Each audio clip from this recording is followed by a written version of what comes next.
Hello everyone, welcome back to another video of AEC Hindi A Vyavaharik Hindi. This video is for second year students. If you are in third or fourth semester then this video is important for you.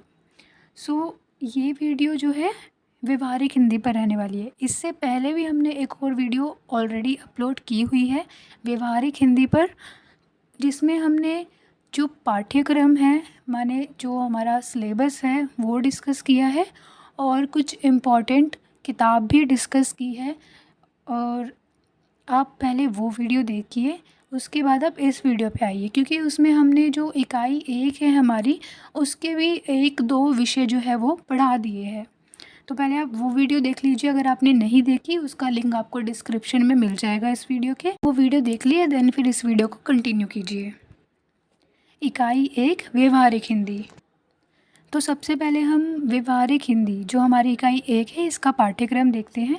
तो इसमें आपको ये कुछ topics नज़र आ रहे होंगे, जैसे भाषा की बात, व्यवहारिक हिंदी के विविध रूप, बैंकों में प्रयोग होने वाली हिंदी, संपर्क भाषा के रूप में हिंदी, बम्बईया, कलकतिया और हैदराबादी हिंदी। तो हमने जो यहाँ तक है व्यवहारिक हिंदी के विविध रूप, ये टॉपिक्स जो हैं हमने पिछली वीडियो में कवर कर लिए हैं। और हम इस वीडियो में आज बैंकों में प्रयोग होने वाली हिंदी, ये विषय को हम कवर करेंगे, इसको पढ़ेंगे और नेक्स्ट आने वाली वीडियो में जो बचे हुए टॉपिक्स हैं उनको कवर किया जाएगा। तो सबसे पहले समझते हैं कि बैंकों में प्रयोग होने वाली हिंदी से क्या तात्पर्य है। तो जैसे हमने जब व्यवहारिक हिंदी के विविध रूप पढ़े थे तो हमने पिछली वीडियो में डिस्कस किया था कि जो व्यवहारिक हिंदी है उसके अलग अलग रूप है और वो अलग अलग जगह पर अलग अलग तरीके से प्रयोग में लाई जाती है, माने अलग अलग पारिभाषिक शब्दावलियों का प्रयोग किया जाता है। तो जो बैंक है वो भी एक अलग क्षेत्र है और वहाँ पर कुछ विशेष पारिभाषिक शब्दावली का प्रयोग किया जाता है और वही हमारी बैंकों में प्रयोग होने वाली हिंदी कहलाती है। अब सरकारी क्षेत्र के बैंक में हिंदी के प्रयोग में हुई प्रगति माने प्रोग्रेस की निगरानी भारतीय रिजर्व बैंक के बैंकिंग परिचालन और विकास विभाग केंद्रीय कार्यालय द्वारा की जाती है। ठीक है, एक अपना अलग डिपार्टमेंट होता है हमारे RBI reserve bank of India का, जो हमारे जितने भी गवर्नमेंट बैंक्स हैं उनके अंदर हिंदी की कितनी प्रोग्रेस है, कितना विकास हुआ है हिंदी का, कितना ज़्यादा और यूज़ किया जा रहा है, उस चीज़ की वो निगरानी रखते हैं। ठीक है, और उस पर कुछ काम भी करते हैं, कुछ ऐसे नियम बनाए जाते हैं जिससे जो हिंदी है वो उसकी और ज़्यादा प्रोग्रेस हो और प्रगति हो। जैसे कि हिंदी में पत्राचार, ठीक है, जितने भी लेटर्स, एप्लीकेशंस, ये सारी चीज़ें होती हैं बैंकों में, वो किस में हो, हिंदी में हो। ऐसा कंपल्सरी नहीं किया जा रहा कि सिर्फ हिंदी में ही हो, लेकिन अगर आप हिंदी में कर सकते हैं तो प्रायोरिटी हिंदी को बनाइए। सेकेंडली, जैसे हिंदी में लिखे गए और हिंदी में हस्ताक्षरित चेक स्वीकार करना, जितने भी हम चेक लिखते हैं, ठीक है, वो अगर हिंदी में लिखा है, किसी ने हिंदी में सिग्नेचर करे हैं तो उसको भी जो बैंक है वो एक्सेप्ट करे। ठीक है, जैसे सरकारी जो दस्तावेज यानी डॉक्यूमेंट्स है उसमें हिंदी में हस्ताक्षर करना, ये सब चीज़ें आती हैं। जैसे राजभाषा अधिनियम 1963 की धारा 3 क्लोज 3 के अनुसार संकल्प, सामान्य आदेश, नियम, अधिसूचना, प्रशासनिक या अन्य प्रतिवेदन और प्रेस विज्ञप्तियाँ आदि दस्तावेज हिंदी और अंग्रेजी में अनिवार्यतः साथ साथ जारी होना। अब ये कंपलसरी कर दिया गया है कि अगर कोई भी जैसे नियम लागू होते हैं, नए रूल्स आते हैं या कोई नोटिस है, ठीक है, ये सारी जो चीज़ें हैं, कोई डॉक्यूमेंट्स हैं, तो वो अगर आप जारी कर रहे हैं, बैंकों के लिए हैं कि अगर बैंक कोई भी ये सब चीज़ें जारी कर रहे हैं तो अगर वो इंग्लिश में है तो वो हिंदी में भी ज़रूर होना चाहिए। ठीक है, जैसे विज्ञापन जो है वो द्विभाषी रूप में जारी होना चाहिए। द्विभाषी, द्वि माने दो, भाषी माने भाषा, दो भाषा में। अब दो भाषा कौन सी है वो बताने की ज़रूरत नहीं है, ऑफ कोर्स एक इंग्लिश है और दूसरी हिंदी है। वार्षिक रिपोर्ट जो एनुअल रिपोर्ट्स आती है जो बैंक जारी करते हैं वो भी द्विभाषी होनी चाहिए। हिंदी माध्यम में बैंकिंग प्रशिक्षण मिलना चाहिए। प्रशिक्षण माने ट्रेनिंग, जो ट्रेनिंग है वो हिंदी माध्यम मीडियम में भी अवेलेबल होनी चाहिए। नाम, पदनाम, board, counter board, sign board, ये सब भी जो है हिंदी में प्रदर्शित इनको करना चाहिए। ठीक है, अगर आप बैंक कभी गए होंगे तो आपने ज़रूर देखा होगा वहाँ पर काउंटर बोर्ड, साइन बोर्ड लगे रहते हैं, ठीक है। और जो भी वहाँ पे ऑफिसर्स या जो भी बैठते हैं एम्प्लॉयज़, उनके नाम भी लिखे होते हैं।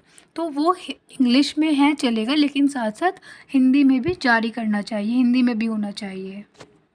अखिल भारतीय स्तर के सम्मेलन जो होते हैं उनके लिए भी कार्यसूची से संबंधित नोट और कार्यवाही द्विभाषी रूप में जारी करना, हिंदी विभागों, अनुभागों, कक्षों इत्यादि की स्थापना करना, हिंदी संवर्ण का निर्माण और हिंदी पदों का भरा जाना, हिंदी पुस्तकालयों की स्थापना करना, पुस्तकालय माने लाइब्रेरीज, ग्राहक सेवा के मामले में हिंदी का प्रयोग किया जाना, कंप्यूटरों पर हिंदी में कामकाज को बढ़ावा देना इत्यादि। आज के टाइम में तो जो टाइपिंग है, ठीक है, कंप्यूटर्स में ऐसे ऐसे फीचर्स आ रहे हैं कि हिंदी में टाइपिंग करना भी बहुत इजी हो गया है।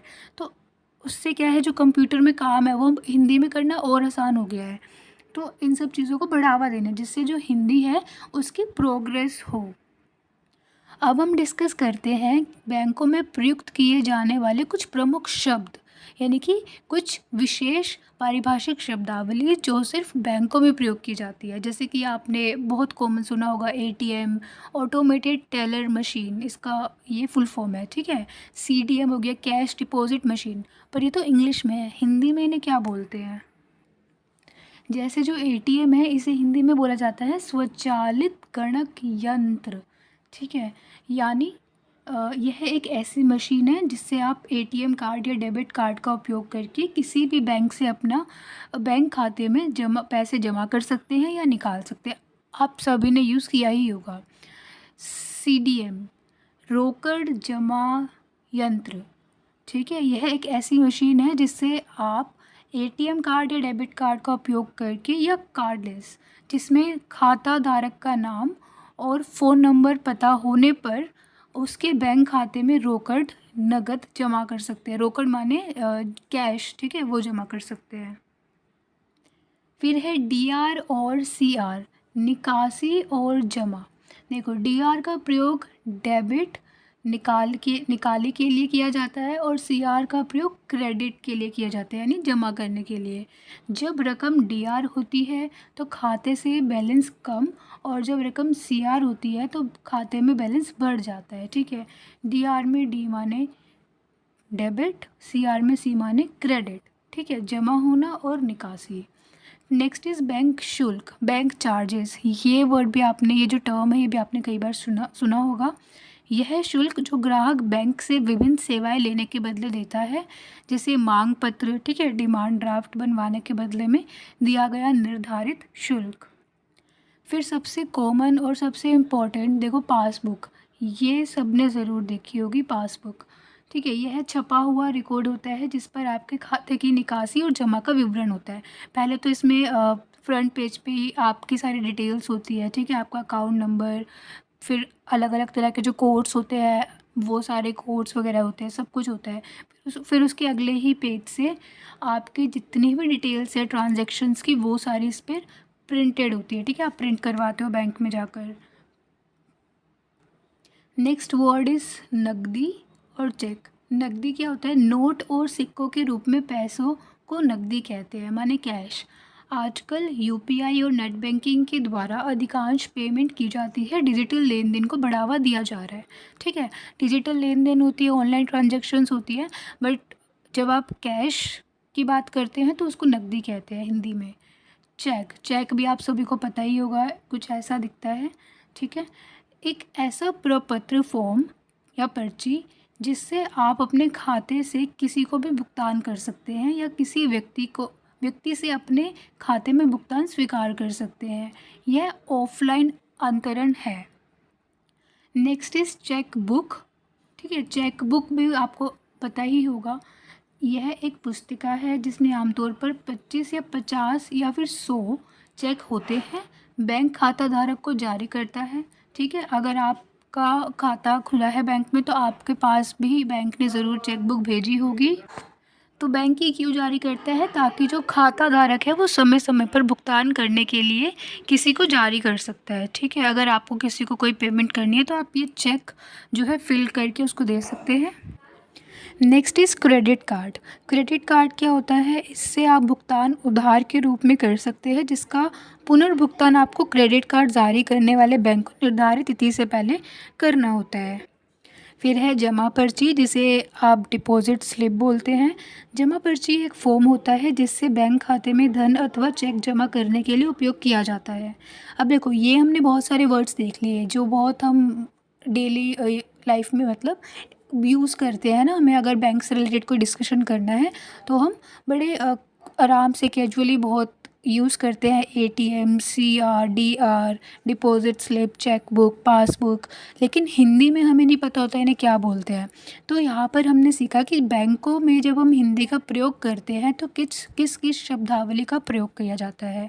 ठीक है, अब ये टॉपिक बस इतना ही था, इसमें और ज़्यादा नहीं पढ़ना है।